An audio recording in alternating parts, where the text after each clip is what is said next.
Now let's say if I am giving here some wrong entries. Let's say I'm giving here some wrong entries. Okay. Mhm. So I am not able to do anything, right? So what I want Yes. that if I am giving here some wrong entries, I should get a message here. Anything that we are performing in our table, anything we are performing, every time we get some message, right? No inconsistency found. Can you see it is a green? Mhm. If I will give here some other thing, I will get here a error kind of message in red color. So Yes. now I also want the same thing. How will I be able to give messages?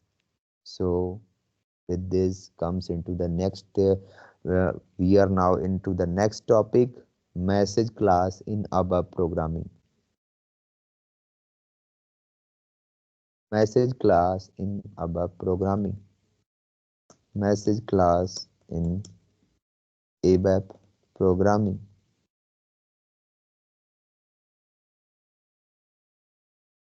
What is a message? Messages plays a very crucial role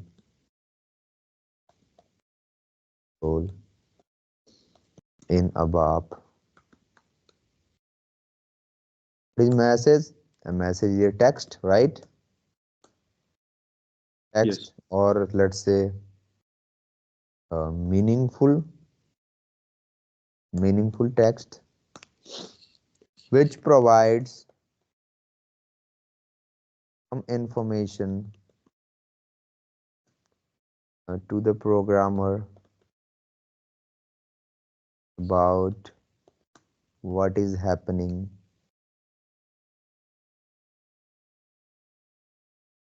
with the executed code. A message is a meaningful text which provides some information to the programmer about what is happening with the executed code that we are executing.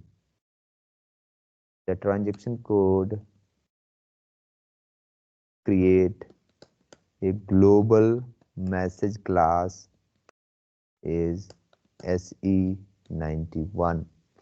We can directly create a transaction code for us.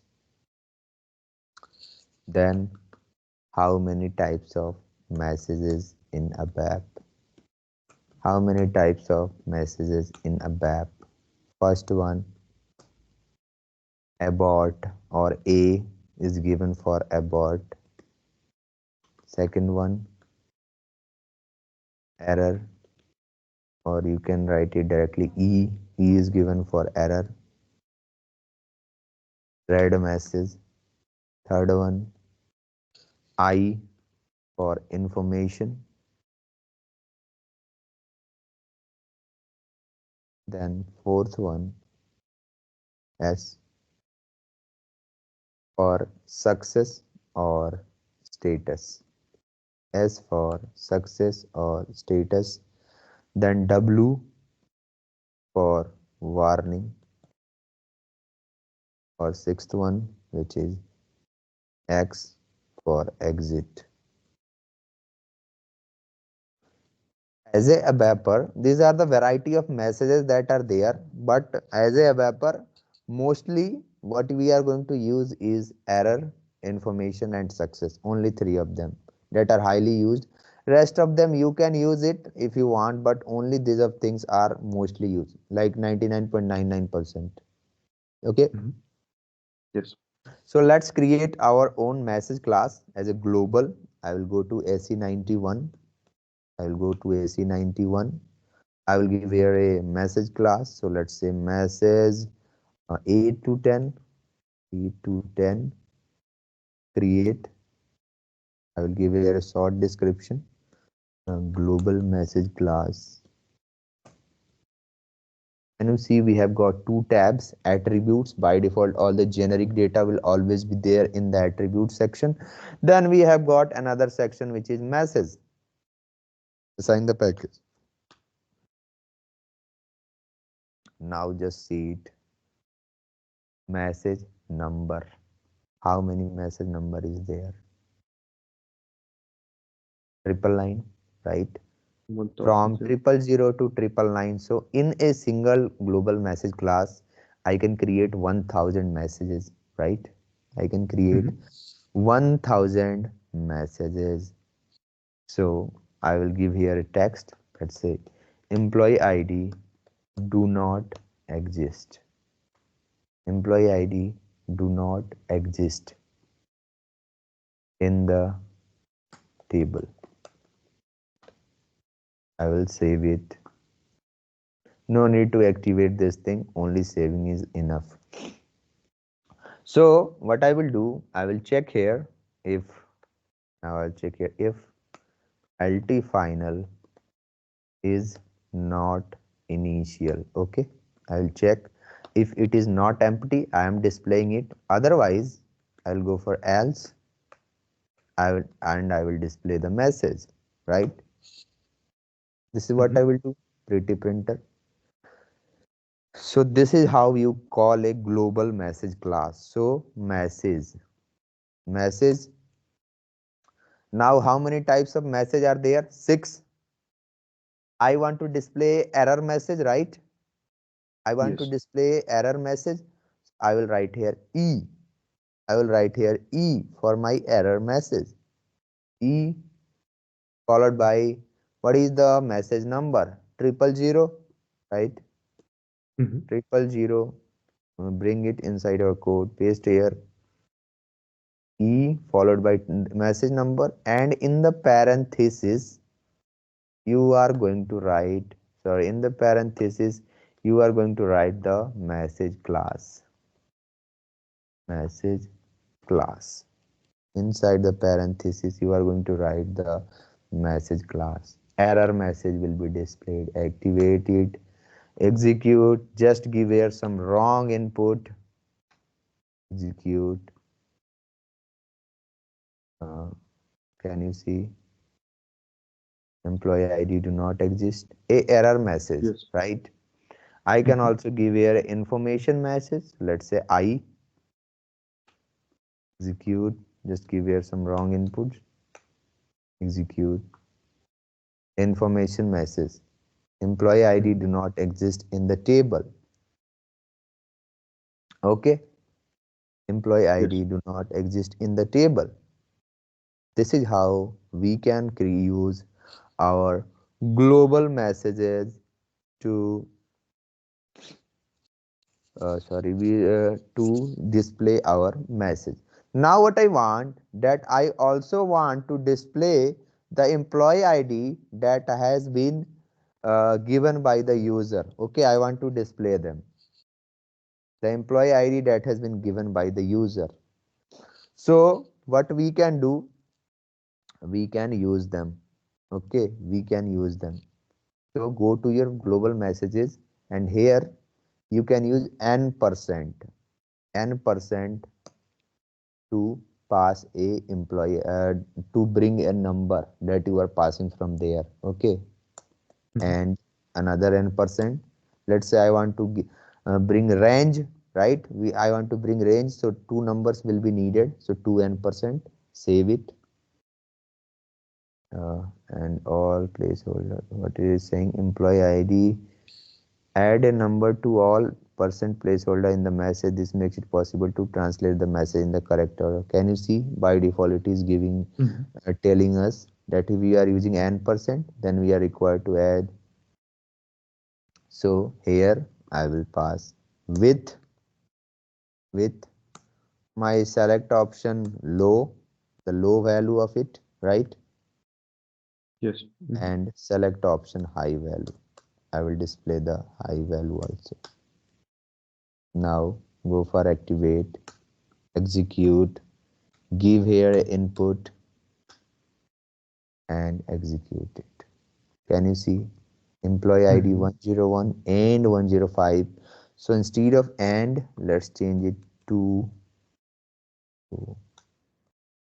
2.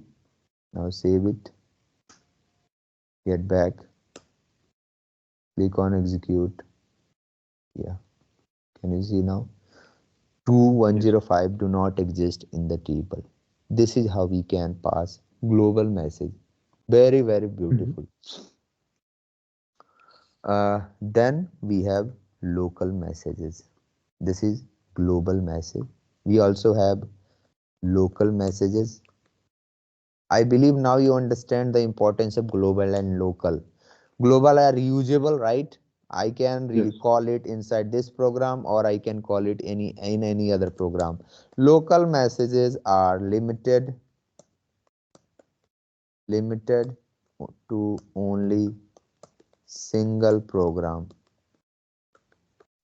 They cannot be reused. They cannot be reused. That is why mostly we do not use it. But again, you can also use it. They cannot be reused in any other program. We can use it in our same program, but we cannot directly reuse them in any other program. It is not possible. Mm-hmm. It is not possible to reuse them in any other program. We can only use it in a single program. Now, how will I use it? So, message, message in single quotes, write anything that you want to display. So, let's say I'm writing employee data do not exist. Type error or information. This is how I can define a local message. Pretty simple. Local message. Since it is a local message, I can do whatever that I want. Let's see if I can pass n% or not. And employee data from and to and do not exist. So with s employee id hyphen low and s employee id hyphen high. Let's see if we can use it or not. Syntax check. What it is? No, it is not possible, right? Local message not allowing it. Local message did not allowing it. It is Mm-hmm. expecting it is expecting here after type, it is expecting this thing. Let's see if I can use with here or not. Let's try it. I've never tried this thing. I'm trying it inside this class only. With syntax check. No, it is not possible. We will get error. No three-figure number of specified, and it is not possible with local. Only global. I believe there is no need to use it inside the local, right? I can directly write the text from myself. Yes. So employee data do not exist. Syntax check. Activate. Execute. 110 to 115. Execute. Here. Local message. So this is information. Then we can also have error for E. Activate. Execute. 115. Execute. Error message in red color. You can also get success message in green color. Execute. 115. Here success message, or Mm-hmm. also known as status. Message classes global and local.